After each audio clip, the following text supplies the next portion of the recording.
नमस्कार, ये कहानी का दूसरा पार्ट है। इसका पहला पार्ट हम ऑलरेडी कवर कर चुके हैं हमारे चैनल पे। पिछले हिस्से में हमने देखा कि कैसे जिम कॉर्बेट तमाम मुश्किलों के बाद मोहान के उस बंगले तक पहुंचे। वो बंगला जहां आदमखोर बाघ की दहशत फैली हुई थी। हाँ, और अब कॉर्बेट गांव वालों से मिल रहे थे, सुराग ढूंढ रहे थे, उस बाघ के बारे में, उसकी आदतों के बारे में कुछ पता लगाने की कोशिश कर रहे थे। बिल्कुल, और यही उन्हें गांव वालों से कुछ खास पता चला, है ना? हाँ बिल्कुल।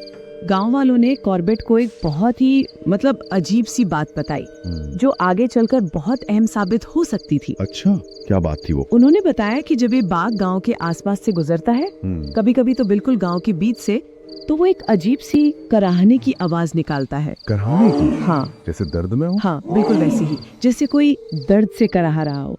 और ये आवाज लगातार नहीं आती, जब वो चलता है तब आती है, रुकता है तो बंद हो जाती है। ये तो वाकई अजीब है।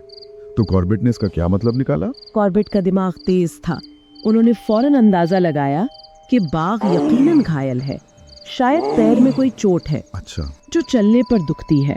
और उन्हें ये भी लगा कि ये चोट नई नहीं है, पुरानी है, शायद किसी शिकारी की गोली या जाल या साही के कांटे। और यहीं शायद वो कनेक्शन जुड़ा कि क्या इसी चोट की वजह से वो आदमखोर बना? बिल्कुल, यही सवाल कॉर्बेट के मन में आया। क्या ये पुरानी चोट ही उसे आसान शिकार यानी इंसानों की तरफ धकेल रही है? लेकिन दिलचस्प बात यह है कि गांव वाले इस बात से सहमत नहीं हुए ना। हाँ, वो लोग थोड़े हिचकिचाए, कहने लगे, नहीं साहब, ऐसा कैसे? हमने तो उसे आराम से चलते देखा है, शिकार खींचते हुए देखा है। उनका तर्क था कि घायल बाघ ऐसा नहीं कर सकता। सही, ये दिखाता है कि जो रोज दिखता है और जो संकेतों से समझा जाता है, उसमें कितना फर्क हो सकता है। गांव वाले अपनी रोजमर्रा की ऑब्जर्वेशन बता रहे थे और कॉर्बेट उस कराहने की आवाज के पीछे का सच ढूंढ रहे थे। खैर, बाद में गांव वालों ने माना कि कॉर्बेट की नजरें तेज हैं। हाँ, उन्होंने उनकी जंगल की समझ की तारीफ की। इसी बातचीत में कॉर्बेट ने फिर अपना अगला प्लान बताया। हाँ, वो भैंसों वाला प्लान। उन्होंने रामनगर से तहसीलदार को 2 जवान भैंसे मोहान भिजवाने को कहा था। बिल्कुल, अब उन्होंने गांव वालों को बताया कि वो इन भैंसों को चारे के तौर पर, बेट के तौर पर इस्तेमाल करेंगे। कहाँ बांधने का प्लान था? एक भैंस को तो उसी पेड़ के पास बांधना था जहाँ वो बेचारी महिला मारी गई थी, ताकि बाघ शायद वापस लौटे। हाँ, और दूसरी को चकनाकाल जाने वाली उस खतरनाक सड़क पर, जहाँ बाघ के आने जाने की संभावना थी। गाँव वालों को ये ठीक लगा? हाँ, उन्हें ये आइडिया पसंद आया। उन्होंने ये भी वादा किया कि वो आसपास के गांव के मुखियाओं को खबर कर देंगे कॉर्बेट के आने की, उनके मिशन की, ताकि कोई भी घटना हो, कोई भी आहट हो तो फौरन खबर मिले। एक तरह से पूरा नेटवर्क तैयार हो गया। बिल्कुल। अंधेरा हो गया था, गांव वाले चले गए। कॉर्बेट अब उस बंगले में अकेले थे। कमरा काफी समय से बंद था, सीलन की गंध थी। दिन भर की थकान भी थी, तो वो नहाए, डिनर किया और दरवाजे पर बस एक पत्थर अड़ाकर सो गए। कुंडी तो थी नहीं। लेकिन जंगल में रहने वालों की नींद ऐसी पक्की नहीं होती। रात में शायद 2-3 घंटे बाद ही किसी जानवर के चलने की आहट से उनकी आंख खुल गई। कहाँ से आ रही थी आवाज? आवाज बंगले के पीछे वाले दरवाजे की तरफ से थी। कॉर्बेट ने टॉर्च उठाई, राइफल ली और दरवाजे से पत्थर हटाकर बाहर देखा। हाँ, बाहर झांका। घना अंधेरा था, कुछ साफ दिखा तो नहीं, पर पत्तों के हिलने और किसी के तेजी से पीछे हटने की आवाज साफ सुनाई दी। क्या हो सकता था? बाघ? कॉर्बेट को लगा बाघ भी हो सकता है, तेंदुआ भी, या फिर कोई बड़ा साही। जंगल इतना घना था कि अंधेरे में पीछे जाना खतरे से खाली नहीं था। तो वो वापस आ गए और सोने की कोशिश की। हाँ, वापस आकर सो गए। लेकिन सुबह एक नई मुसीबत खड़ी थी। क्या हुआ? उनका गला बुरी तरह सूज गया था, दर्द कर रहा था, आवाज लगभग बैठ गई थी। लेरिंजाइटिस हो गया था। अरे, ये कैसे हुआ? शायद वो मोहान की खड़ी चढ़ाई के बाद ठंडी हवा में बैठने से, या फिर उस बंद सीलन भरे कमरे में सोने से। उसमें शायद चमगादड़ भी रहते हो। और सिर्फ उन्हें नहीं, उनके कुछ गढ़वाली आदमियों को भी यही दिक्कत हो गई थी। हाँ, ये परेशानी बढ़ गई। और दवा के नाम पर था क्या? बस थोड़ी आयोडीन और कुनैन की गोलियां। लेकिन फिर वो परमैग्नेट वाली बात हुई ना। हाँ, किस्मत अच्छी थी। उनके गन केस में उनकी बहन की दी हुई पोटेशियम परमैग्नेट की एक छोटी सी स्ट्रिप मिल गई। वो गन ऑयल से थोड़ी भीग गई थी, पर क्रिस्टल अभी भी काम के थे। तो उन्होंने क्या किया? पानी उबाला, उसमें आयोडीन की कुछ बूंदें और परमैग्नेट के क्रिस्टल डाले और उससे गरारे किए। काम आया? हाँ, कॉर्बेट लिखते हैं कि दांत जरूर काले हो गए, पर गले को काफी आराम मिला। जुगाड़ था पर काम कर गया।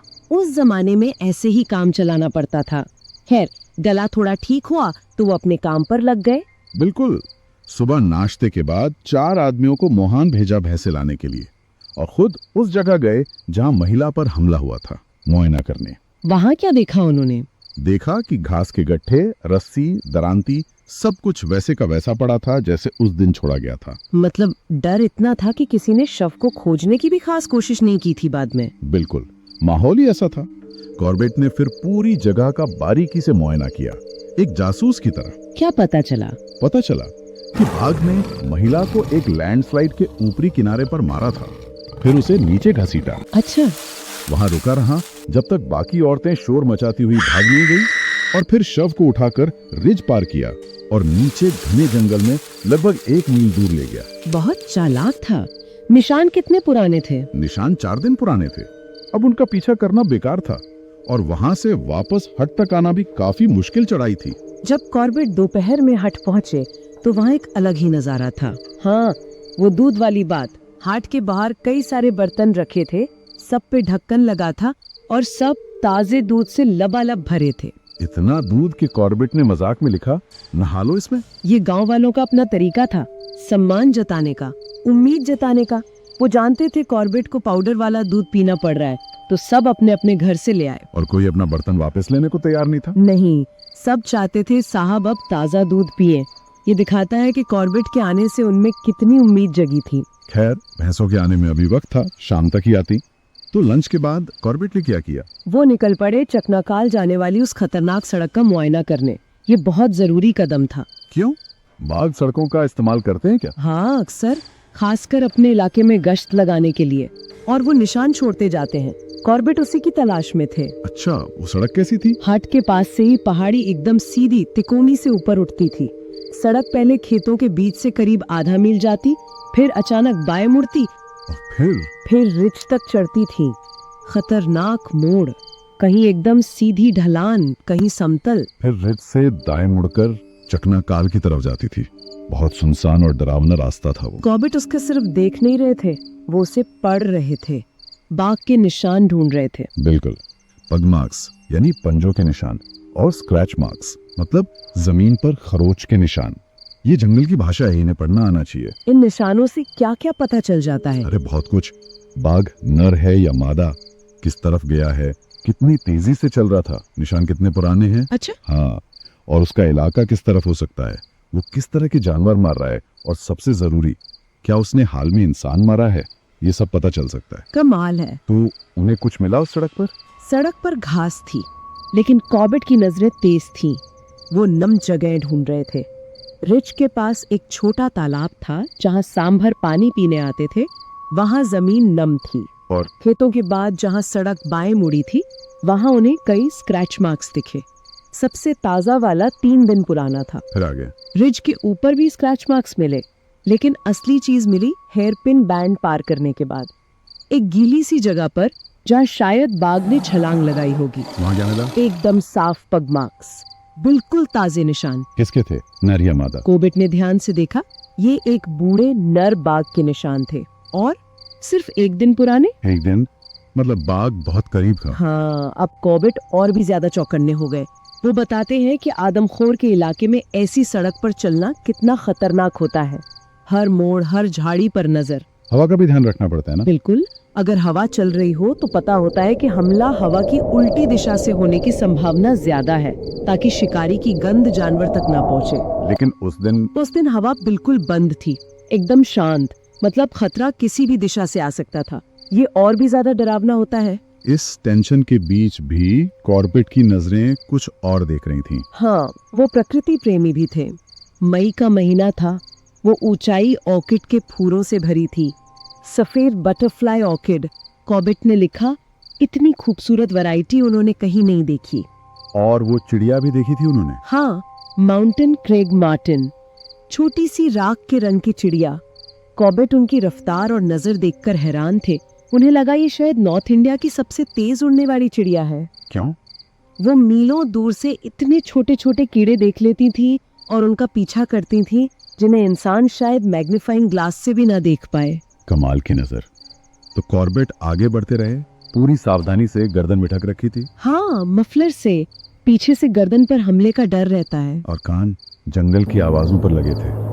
तभी उन्हें दो खास आवाजें सुनाई दी। क्या? Alarm calls.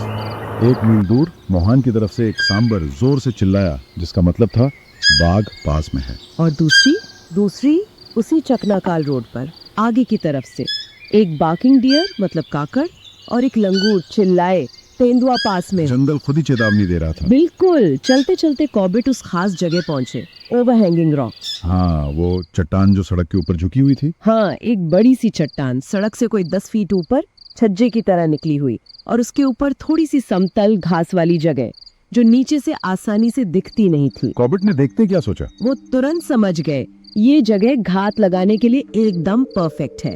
इलाके की सबसे खतरनाक जगहों में से एक। कोई भी शिकारी जानवर ऊपर घास में छिपकर नीचे से जाने वाले पर कूद सकता है। उन्होंने इस जगह को नोट कर लिया। शाम को हट लौटे तो भैंसें आ चुकी थी। हाँ, भैंसें आ गई, लेकिन अब अंधेरा हो रहा था। उन्हें रात में बाहर बांधना ठीक नहीं था। कमरे का क्या हाल था? नौकरों ने आग जलाकर सीलन थोड़ी कम कर दी थी, पर कॉर्बेट अब पूरी तरह बंद कमरे में सोना नहीं चाहते थे। उन्हें चंपावत वाला हादसा याद था। तो उन्होंने क्या किया? दरवाजा खुला रखा। हाँ, दरवाजा थोड़ा सा खुला रखा, उस पर पत्थर अड़ा दिया और जो खुली जगह थी उसे बाहर से कांटेदार झाड़ियों से अच्छी तरह बंद करवा दिया। एक तरह का कांटों का बाड़ा बना लिया। देसी सुरक्षा इंतजाम। बिल्कुल। अगली रात ठीक से गुजरी। सुबह कॉर्बेट का गला भी काफी ठीक था। दिन कैसे बीता? दिन गांव वालों से बातें करने में, किस्से सुनने में बीता। बाघ के बारे में, पहले जो शिकारी आए थे उनकी नाकाम कोशिशों के बारे में। फिर शाम को वो चारा बांधने निकले। कहाँ कहाँ बांधी भैंसे? पहली भैंस को तो रिज पर बांधा, उसी जगह के पास जहां से बाघ महिला को उठाकर ले गया था। और दूसरी को चकनाकाल रोड पर उस नम जगह के पास जहां वो ताजे पगमार्क्स मिले थे, हेयरपिन बैंड के नजदीक। दोनों के गले में घंटियां भी बांध दी ताकि आहट मिलती रहे। अगली सुबह गए देखने। दोनों भैंसे सुरक्षित थी, आराम से घास खा रही थी। कॉर्बेट को पहले लगा था कि शायद मार दी गई। हाँ, दूर से शांति देखकर उन्हें लगा काम हो गया, पर पास गए तो देखा वो तो मजे से सो रही थी। फिर कॉर्बेट ने एक भैंस की जगह बदली ना। हाँ, जो हेयरपिन बैंड के पास थी उसे वहाँ से हटाकर रिज के पास वाले उस छोटे तालाब के पास बांध दिया जहाँ सांभर पानी पीने आते थे। सोचा शायद बाघ पानी पीने आए तो उसे चारा दिख जाए। यहाँ कॉर्बेट अपनी मुश्किलों के बारे में भी बताते हैं। बाघ मारने के आम तरीके यहाँ काम क्यों नहीं आ रहे थे। हाँ, वो बताते हैं कि आमतौर पर 2 तरीके हैं, या तो मचान पर बैठो या बीट करवाओ। मचान वाला क्यों नहीं? क्योंकि उनका गला खराब था, लैरेंजाइटिस। जरा सी खांसी होती और बाघ 9-2-11 हो जाता। और बीट करवाना मतलब शोर मचाकर हाँकना? वो भी नामुमकिन था। जंगल इतना घना और खड़ी ढलान वाला था कि कॉर्बेट कहते 1000 आदमी भी कम पड़ते बीट के लिए, कोई फायदा नहीं होता। तो फिर क्या रणनीति अपनाई? बस यही कि भैंसों को मोटी रस्सियों से बांध दिया और रोज सुबह शाम जब रोशनी ठीक हो शिकार के लिए उन दोनों जगहों का चक्कर लगाने लगे, इस उम्मीद में कि या तो बाघ भैंस पर हमला करते हुए दिखेगा या उसके पास दिखेगा। हाँ, या फिर किसी गांव से खबर आएगी कि बाघ ने हमला किया है। उनके आदमी दिन में भैंसों को चारा पानी दे आते थे। कितने दिन चला ये? 3 दिन ऐसे ही निकल गए, कुछ नहीं हुआ। फिर आया चौथा दिन। शाम का वक्त था। कॉर्बेट रिज वाली भैंस को देखकर वापस हट की तरफ लौट रहे थे और वो उस ओवरहैंगिंग रॉक के पास पहुंचे। हाँ, उससे अभी कोई 30 गज दूरी थे कि अचानक उन्हें बहुत तेज, बहुत गहरे खतरे का एहसास हुआ। एक सिहरन सी दौड़ी पूरे बदन में। कॉर्बेट लिखते हैं ऐसा गहरा एहसास उन्हें जिंदगी में पहले कभी नहीं हुआ। मतलब छठी इंद्री जिसे कहते हैं। बिल्कुल। उनका दिल जोर से धड़कने लगा। उन्हें पक्का यकीन हो गया कि खतरा उसी चट्टान के ऊपर से है। वो वहीं जम गए 5 मिनट तक, मूर्ति की तरह। आंखें कहाँ थी? आंखें ऊपर चट्टान पर जमी थी, उस घास वाली जगह पर जहां बाघ छिप सकता था। लेकिन कोई हलचल नहीं हुई, बिल्कुल शांति। फिर वो 10 कदम और आगे बढ़े, फिर रुके। कई मिनट तक फिर ऊपर घूरते रहे, चट्टान को, घास को। अभी भी कोई हरकत नहीं, लेकिन वो खतरे का एहसास वो कम नहीं हुआ। उन्हें यकीन था कि बाघ वहीं है। 100% उन्हें पक्का पता था आदमखोर ऊपर है, उन्हीं का इंतजार कर रहा है, घात लगाकर बैठा है। अब क्या करें? स्थिति बहुत नाजुक थी। ऊपर चढ़कर हमला करें, लेकिन पहाड़ों खड़ा था, चट्टानें, झाड़ियां, रास्ता मुश्किल और अंधेरा भी होने वाला था। हट अभी 1 मील दूर था। सड़क छोड़कर जंगल से जाना तो पागलपन होता। तो अब क्या रास्ता था? ये वो पल था जहाँ कॉर्बेट की हिम्मत और सूझबूझ की परीक्षा थी। उन्होंने एक बहुत बड़ा जोखिम उठाया। क्या किया उन्होंने? राइफल का सेफ्टी कैट हटाया, उसे कंधे पर साधा और सड़क के बिल्कुल बाहरी किनारे पर आ गए, चट्टान से जितना दूर हो सके। अच्छा। और फिर केकड़े की तरह तिरछा तिरछा चलना शुरू किया, चेहरा लगातार ऊपर चट्टान की तरफ, पैर से जमीन टटोलते हुए। बहुत धीरे धीरे? हाँ, बहुत धीरे, इंच इंच करके। आंखें एक पल के लिए भी ऊपर से नहीं हटी। जैसे ही वो चट्टान के ठीक नीचे से गुजरे और उस जगह पहुंचे जहां से चट्टान का ऊपरी किनारा दिख सकता था, क्या हुआ? उन्हें एक दबी हुई हल्की सी गुर्राहट सुनाई दी। ग्राउल। अरे, बाघ वहीं था। बिल्कुल वहीं। कॉर्बेट समझ गए वो पीछे से हमला करने वाला था, लेकिन शायद इसलिए नहीं कूदा क्योंकि कॉर्बेट का चेहरा लगातार उसी की तरफ था और राइफल तनी हुई थी। बाघ राइफल को पहचानता था, उसके खतरे को समझता था। हाँ, वो एक चालाक बूढ़ा बाघ था। वो खतरा मोल नहीं लेना चाहता था। रोंगटे खड़े हुए सुनकर बाल बाल बचे कॉर्बेट। बिल्कुल। कुछ ही देर बाद पास के जंगल से एक काकड़ जोर से चिल्लाता हुआ भागा और फिर 2 मादा सांभर ने उसी दिशा से अलार्म कॉल देना शुरू कर दिया जिधर बाघ गया था। अच्छा, तो बाघ निकल गया वहाँ से? हाँ, कॉर्बेट समझ गए खतरा टलते ही वो चुपचाप खिसक गया। अफसोस हुआ होगा कि हाथ से निकल गया। जरूर हुआ होगा, पर ये भी एक जीत थी। कॉर्बेट की हिम्मत ने बाघ को हमला करने से रोक दिया। और अब कॉर्बेट के दिमाग में एक और बात आई। क्या? कि बाघ जिस तरफ गया है उधर से उसे दूसरी भैंस के गले की घंटी की आवाज जरूर सुनाई देगी। हाँ, ये तो सही सोचा। जब वो खेतों के पास पहुंचे तो गांव वाले इंतजार कर रहे थे। उन्होंने हिरनों की आवाजें सुनी थी। वो थोड़े मायूस थे कि बाघ नहीं मिला। पर कॉर्बेट ने उन्हें क्या कहा? कॉर्बेट ने उन्हें दिलासा दिया। कहा, कल सुबह ज्यादा उम्मीद है, क्योंकि पूरी संभावना है कि बाघ आज रात उस दूसरी भैंस को जरूर मारेगा। ये सुनकर गांव वाले खुश हो गए। उस रात मौसम कैसा रहा? उस रात मौसम बहुत खराब हो गया। पहले भयंकर धूल भरी आंधी आई, फिर जोरों की बारिश शुरू हो गई। कॉर्बेट के कमरे का क्या हुआ? छत तो ठीक नहीं थी। हाँ, छत कई जगह से टपक रही थी। कॉर्बेट ने कमरे में वो कोना ढूंढा जहाँ सबसे कम पानी टपक रहा था।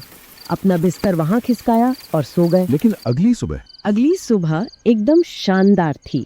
तूफान और बारिश के बाद आसमान बिल्कुल साफ, हवा ताजी। रात की बारिश ने सारी धूल धो दी थी। जंगल का हर पत्ता नहाया हुआ चमक रहा था। माहौल में एक नई ताजगी, एक नई उम्मीद थी। हाँ, और आज कॉर्बेट ने अपना रोज का रूटीन बदला। कैसे? रोज वो पहले पास वाली भैंस यानी रिज वाली को देखने जाते थे, पर आज उन्होंने फैसला किया कि पहले दूर वाली भैंस को देखेंगे, जो छखनाकाल रोड पर तालाब के पास बंदी थी। अच्छा। हाँ, उन्होंने आदमियों को भी कुछ कहा। हाँ, आदमियों को कहा कि वो लोग सूरज निकलने के बाद ही हट से निकलें और पहले पास वाली भैंस को देखें। ठीक है, तो कॉर्बेट अपनी राइफल लेकर निकल पड़े। हाँ, अपनी भरोसेमंद 450-400 राइफल को साफ किया, तेल लगाया और बड़ी उम्मीदों के साथ छखनाकाल रोड की तरफ चल पड़े। आज जब वो ओवरहैंगिंग रॉक के नीचे से गुजरे तो डर नहीं लगा। नहीं, आज कोई डर, कोई आशंका नहीं थी। बारिश ने जमीन को नरम कर दिया था, ताजे निशान देखने के लिए एकदम सही। वो हर कदम पर ताजे पगमार्क ढूंढते हुए आगे बढ़ रहे थे। और फिर वो उस जगह पहुंचे। हाँ, वो उस नम जगह पर पहुंचे, तालाब के पास, जहां सांभर पानी पीने आते थे और जहां उन्होंने दूसरी भैंस बांधी थी। क्या तनाव भरा सामना था वो ओवरहैंगिंग रॉक पर। कॉर्बेट सिर्फ अपनी समझदारी, हिम्मत और जंगल की गहरी जानकारी की वजह से बच निकले। बिल्कुल। और अब रात की जोरदार बारिश के बाद साफ सुबह में वो उस जगह पहुंच रहे हैं जहां दूसरी भैंस बंधी थी, ये जानते हुए कि बाघ पिछली रात उसी इलाके में था, भूखा था। सारी परिस्थितियां एक निर्णायक मोड़ की तरफ इशारा कर रही हैं। बारिश ने जमीन को बिल्कुल साफ कर दिया है। हाँ, अगर बाघ आया होगा तो उसके ताजे निशान चीख चीख कर कहानी बता रहे होंगे। कॉर्बेट की उम्मीदें और शायद थोड़ी घबराहट भी चरम पर होंगी। तो सवाल यही है, बारिश से धुली उस नरम जमीन पर कॉर्बेट को आखिर क्या मिलेगा? क्या भैंस जिंदा होगी, या बाघ ने अपना काम कर दिया होगा, या फिर कीचड़ में कुछ ऐसे निशान मिलेंगे जो कहानी को एक नया मोड़ देंगे? बिल्कुल, ये जानने के लिए तो इंतजार करना पड़ेगा। हाँ, इस रोमांचक कहानी का अगला और शायद सबसे अहम हिस्सा हम लेकर आएंगे अगली बार। जुड़े रहिए।